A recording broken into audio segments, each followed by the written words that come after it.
Welcome everyone. In the last lecture, we have discussed the geometry of coordination compound as well as IUPAC nomenclature of coordination compound. And today we are going to discuss that color of complexes. अब colour of complexes पे जाने से पहले हम एक दो चीज़ें discuss कर लेते हैं, that is electronic transition. Electronic transition क्या होती है और यही जो इलेक्ट्रॉनिक ट्रांजिशन होती है इसकी वजह से बेसिकली हमारे पास कम्प्लेक्सेस का कलर आता है। अब ये जो इलेक्ट्रॉनिक ट्रांजिशन होती है ये तीन डिफरेंट काइंड्स की होती है, that is from shell to shell, within shell या विद इन सब शेल। अब इलेक्ट्रॉन की ट्रांजिशन जो होती है, इलेक्ट्रॉन ट्रांजिशन का मतलब ये होता है कि excitation and de excitation of electron.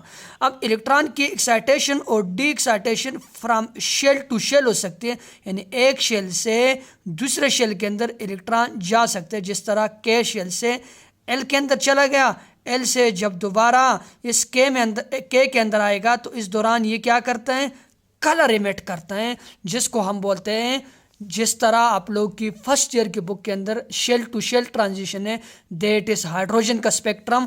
और मुख्तलिफ तरह के यहाँ पर आप लोग के पास स्पेक्ट्रम सीरीज़ बनती है, that is Lyman series, Balmer series, Paschen series, Brackett series, Pfund series. अब यही जो सीरीज़ बनती है ये इलेक्ट्रॉन की ट्रांजिशन होती है, और इलेक्ट्रॉन की जो ट्रांजिशन होती है वो एक शेल से दूसरे शेल के अंदर होती है। ठीक, ये समझाने का मकसद ये होता है कि यहाँ पर जो ट्रांजिशन है वो शेल टू शेल नहीं है। अब ऐसा भी हो सकता है कि एक ही शेल के अंदर इलेक्ट्रॉन की ट्रांजिशन हो, विद इन शेल हो, एक ही शेल हो। फॉर एग्जांपल आप लोग यहाँ पर देखते हो जिस तरह कार्बन है, ये भी आप लोगों ने फर्स्ट ईयर में पढ़ा है हाइब्रिडाइजेशन वाले में, एटॉमिक नंबर 6 होते हैं। इसके जो वैलेंस शेल के इलेक्ट्रॉनिक कन्फिग्रेशन है 2s2 और 2p2 है, एस के अंदर 2 इलेक्ट्रॉन, और सिमिलरली यहाँ पर पी के अंदर जो आप लोग के पास इलेक्ट्रॉन होते वो भी 2 होते हैं। ठीक, अब आप लोगों ने पढ़ा है कि ये वाला इलेक्ट्रॉन जो है ना एस शेल से इस पी शेल के अंदर जंप करता है, मतलब है इलेक्ट्रॉन की एक्साइटेशन हो रही है। तो ऐसा भी हो सकता है कि इलेक्ट्रॉन यहाँ पर इस एक्साइटेशन को हम बोलते हैं ग्राउंड से इलेक्ट्रॉन किधर चला गया, एक्साइटेड स्टेट के अंदर, तो विद इन शेल भी इलेक्ट्रॉन की ट्रांजिशन हो सकती है। तीसरा वाला जो है ना वो है विद इन सब शेल। विद इन सब शेल यहाँ पर अब ये जो हम ट्रांजिशन पढ़ेंगे ये विद इन सब शेल होते हैं। जिस तरह आप लोग के पास डी सब शेल होते हैं, और डी सब शेल के अंदर इलेक्ट्रॉन की एक ही शेल है जिसको हम बोलते हैं डी डी ट्रांजिशन। और यही जो डी डी ट्रांजिशन है, ये जो ट्रांजिशन होती है ये असल में हमारे पास ये जो कम्प्लेक्सेस होते हैं या ये जो ट्रांजिशन एलिमेंट होते हैं इनके अंदर डी डी ट्रांजिशन होती है, यानी एक ही सब शेल है डी वाला सब शेल, और डी के सब शेल के अंदर मुख्तलिफ जो आर्बिटाल होते हैं, इस आर्बिटाल के अंदर इलेक्ट्रॉन की ट्रांजिशन होती है जिसको हम बोलते हैं विद इन सब शेल।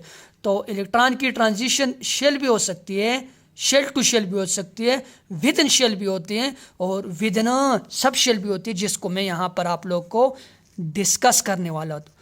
अब यहाँ पर अगर आप लोग देखते हो तो ये मेरे पास डी सब शेल है, डी सब शेल के अंदर 5 आर्बिटाल होते हैं। पीछे लेक्चर में मैंने आप लोगों को स्पेक्ट्रल सीरीज जो बताई थी या स्पेक्ट्रोकेमिकल सीरीज जो बताई थी उसके अंदर भी मैंने आप लोगों को बताया था। ठीक, ये डी एक्स वाई, इस तरह डी वाई जेड और डी वाई जेड के साथ डी जेड एक्स, और इसी तरह आखिरी वाले डी एक्स स्क्वायर और साथ में वाई स्क्वायर, और लास्ट वाला डी जेड स्क्वायर। ठीक, यहाँ पर आप लोग के पास 5 आर्बिटाल होते हैं डी जो सब शेल है इसके अंदर। अब जब ये एलिमेंटल फॉर्म के अंदर होते हैं, मतलब ये है कि पहले इनकी ग्राउंड स्टेट के अंदर एनर्जी होती है, वहाँ से ये एक्साइटेड स्टेट के अंदर चले जाते हैं। अब ये एलिमेंटल फॉर्म में सब शेल हैं, और यहाँ पर ये जो आर्बिटाल है सारे के सारे क्या है, डी जनरेट है। डी जनरेट आर्बिटाल का मतलब ये होता है आर्बिटाल ऑफ सेम एनर्जी, इन सब की जो एनर्जी होती है वो सेम होती है।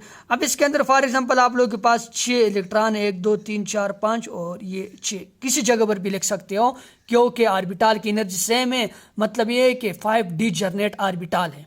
ठीक, और ये जो मैं यहाँ पर आप लोगों को कलर ऑफ कम्प्लेक्सेस बता रहा हूँ, ये जो कलर बता रहा हूँ ये मैं ऑक्टाहेड्रल कम्प्लेक्स की बात करता हूँ। ठीक, क्योंकि transition element colour in nature होते हैं सॉलिड स्टेट के अंदर और सोल्यूशन स्टेट के अंदर भी। अब जब यहाँ पर लीगेंड आते हैं, और यहाँ पर मैंने आप लोगों को पीछे लेक्चर में डिस्कस भी कर लिया कि लीगेंड जब आते हैं तो 2 तरह के लीगेंड आते हैं, या वो ligand out of the axis आते हैं या वो लिगेंड ऑन द एक्सिस आते हैं। ये जो दो ऑर्बिटल होते हैं x square y square z square ये ऑन द एक्सिस होते हैं और ये x y y z और z x ये आउट ऑफ द एक्सिस होते हैं। और यहाँ पर जो लिगेंड आते हैं, लिगेंड हमेशा के लिए सेंट्रल मेटल एटम की तरफ अप्रोच करते हैं on the axis. On the axis legend आ रहा है तो लिगेंड क्या करेगा, ये जो 5 डीजनरेट ऑर्बिटल है इनको स्प्लिट करेगा इनटू 2 यानी दो मुख्तलिफ तरह के ऑर्बिटल्स के अंदर, लो एनर्जी ऑर्बिटल और हाई एनर्जी ऑर्बिटल। जब लिगेंड आ गए, लिगेंड ने इन ऑर्बिटल को स्प्लिट कर लिया दो तरह के एनर्जी लेवल के अंदर। ये वाले जो आउट ऑफ द एक्सिस होते हैं इनकी एनर्जी कम हो जाती है डीजनरेट वाले से, और ये जो दो होते हैं इसकी एनर्जी ज़्यादा हो जाती है। नीचे वाले 3 होते हैं जिसको हम बोलते हैं T2G, क्या चीज़ है T2G, और ऊपर वाले 2 होते हैं जिसको हम बोलते हैं EG। T2G का मतलब ये होते हैं ट्रिपली डीजनरेट, और EG का मतलब ये होते हैं डबली डीजनरेट।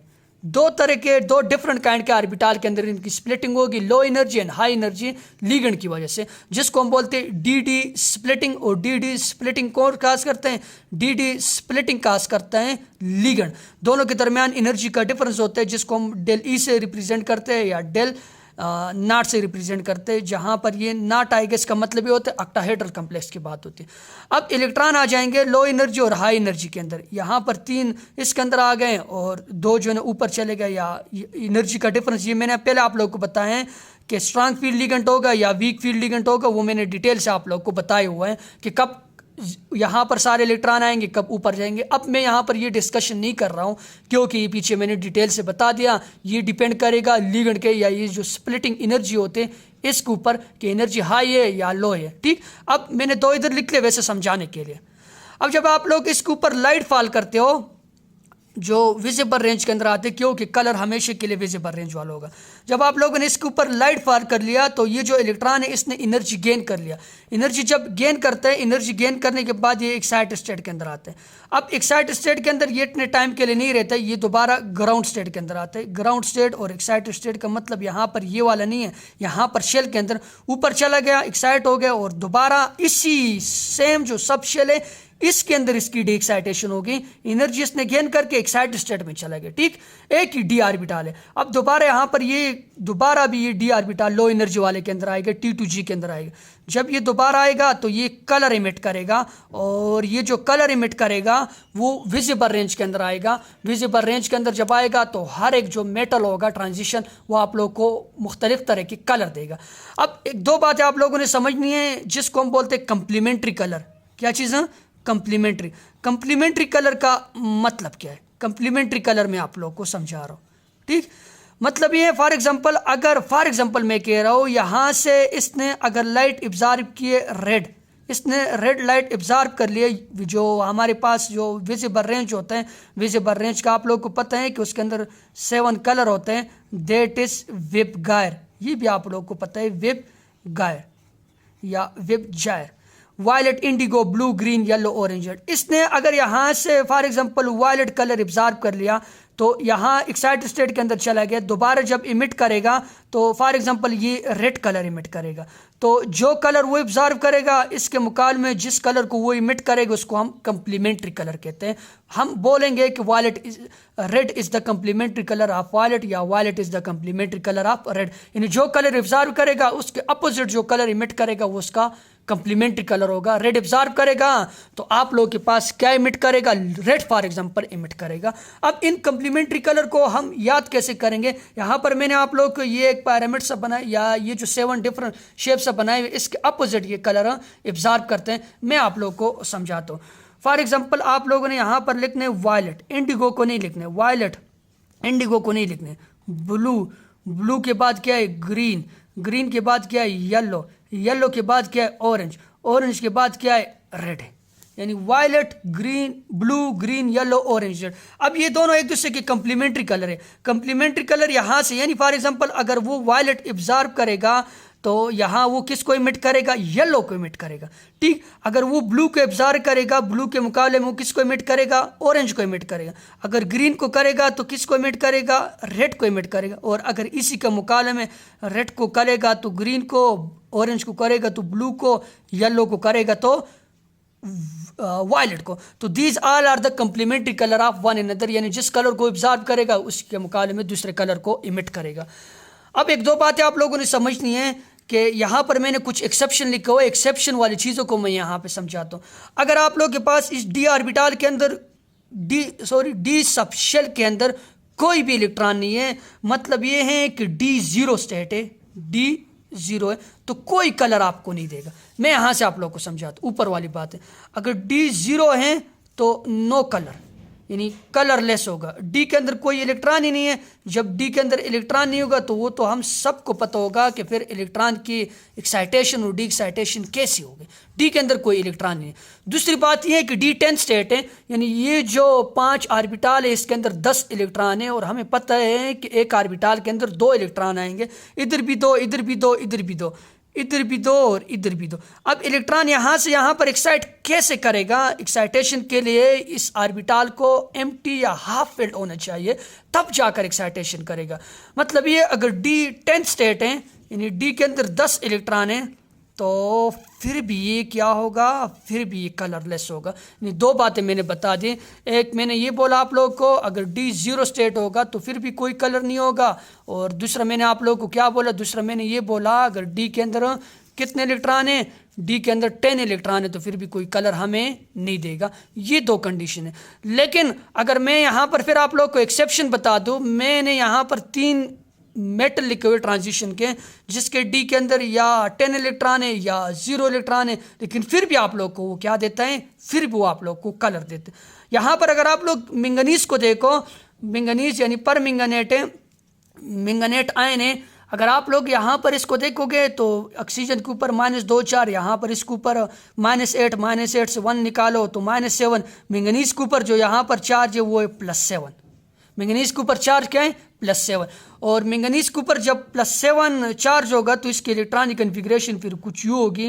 यानी वैसे इसकी इलेक्ट्रॉनिक कन्फिग्रेशन है 4s2 और 3d5, लेकिन 7 चार्ज है तो 7 चार्ज की वजह से यहाँ पर 4s के अंदर भी 0 है और 3d के अंदर भी क्या है? 0 है। यानी इसके अंदर भी 0 और इसके अंदर भी 0 है, लेकिन still the colour of manganese is violet. जब आप लोग देखते हो MnO4 में, तो फिर ये कैसे कलर देते हैं सर? ये चीज़ मैं आप लोग को समझाता हूँ। अब अगर आप लोग यहाँ पर क्रोमियम में देखो, क्रोमियम के एटॉमिक नंबर 24 होता है, आप लोग को पता है, और इसकी जो वैलेंस शेल इलेक्ट्रॉनिक कन्फिग्रेशन है दैट इज 4s1 और 3d5। एक्सेप्शन होते हैं, सारा कुछ आप लोगों ने चैप्टर के अंदर पढ़ लिया, 4s1 और 3d5। लेकिन अगर आप लोग यहाँ पर डाइक्रोमेट और क्रोमेट वाले के केस में देख लो, डाइक्रोमेट और क्रोमेट वाले केस में देख लो, तो यहाँ पर अगर आप लोग देख तो 4 7 2s are 14, 2 निकालोगे तो 12, और क्रोमियम के ऊपर यहाँ पर जब चार्ज है तो वो +6 है। यहाँ पर भी इसके ऊपर चार्ज क्या है? +6 है। क्रोमियम के ऊपर दोनों में +6 चार्ज है। जब क्रोमियम के ऊपर चार्ज +6 हो जाएगा तो फिर जब आप लोग इसके इलेक्ट्रॉनिक कन्फिग्रेशन इस वाले केस में लिखोगे तो फिर आप लोग क्या लिखोगे? फिर यहाँ पर ये हो जाएगा 4s0 और 3d0, यहाँ पर भी 4s0 और 3d0। लेकिन अगर मैंने यहाँ पर नीचे आप लोग को लिखा हुआ है, आप लोग अगर इसको सर्च करके भी देख लो, ये जो Cr2O7 है इसका ऑरेंज कलर होता है और यहाँ पर इसका येलो कलर होता है। इसके बाद क्रोमियम की केमिस्ट्री में भी मैं आप लोगों को बताऊंगा कि क्रोमेट डाइक्रोमेट जो इक्विलिब्रियम होता है एसिडिफाई और बेसिक मीडिया के अंदर, वहाँ पर भी कलर चेंज होता है ऑरेंज से येलो, क्रोमेट डाइक्रोमेट इक्विलिब्रियम। तो फिर सर ये कलर किधर से आता है? जब आप कह रहे हैं कि कलर होता नहीं है, जब D0 होगा और D10 होगा, तो फिर इनका जो कलर है ना, इनका जो कलर आता है इसके एक रीज़न है जिसको हम बोलते हैं charge transfer. Due to what? इनकी जो इलेक्ट्रॉनिक ट्रांजिशन होते हैं वो किसकी वजह से होती है? वो यानी ये जो due to electronic transition from oxygen to atom to vacant orbital of d subshell, यहाँ पर आप लोग के पास असल में चार्ज ट्रांसफ़र फिनोमेना होता है। यानी चार्ज की क्या होती है? ट्रांसफ़र होती है, या चार्ज की डीलोकलाइजेशन होती है। तो वो जो डीलोकलाइजेशन है या चार्ज की जो ट्रांसफ़र है, चार्ज की ट्रांसफ़र की वजह से असल में इसका कलर हमारे पास आते हैं। अगर मैं यहाँ पर MnO4 को लिख लूँ, MnO4 कुछ यू होता है। मैं आप लोग को इसका स्ट्रक्चर ड्रा करता हूँ, double bond with O, double bond with O, double bond with O, और यहाँ पर एक के ऊपर -1 है तो ये -1 आ गया। अब असल में क्या होता है? यहाँ पर चार्ज ट्रांसफर होता है। ये जो नेगेटिव चार्ज है, ये नेगेटिव चार्ज की डीलोकलाइजेशन होती है। ये वाला जब इधर से इधर आएगा तो ये इधर से इधर चला जाएगा नेगेटिव चार्ज। फिर दोबारा इसी तरह होता है कि ये नेगेटिव जब इधर से इधर आता है तो ये वाला इधर से इधर चला जाता है, यही नेगेटिव चार्ज। ये नेगेटिव चार्ज जब दोबारा इधर से इधर आता है तो ये वाला इधर से इधर चला जाता है, फिर दोबारा ये इधर से, और इसी तरह ये यहाँ पर ये जो चार्ज है ना इसकी डीलोकलाइजेशन होती है और चार्ज की ट्रांसफ़र होती है। Due to the transfer of charge transfer phenomena की वजह से हमारे पास ये जो मैंगनीज +7 है, क्रोमियम +6 और क्रोमियम +6 है, आल दो D0 है या D10 है, but they still give us colour due to what, due to the charge transfer phenomena. तो ये वाली बातें भी हो सकती है। ये वाला हमारे पास एक शॉर्ट सा टॉपिक था किसके बारे में, कलर ऑफ कॉम्प्लेक्सेस के बारे में।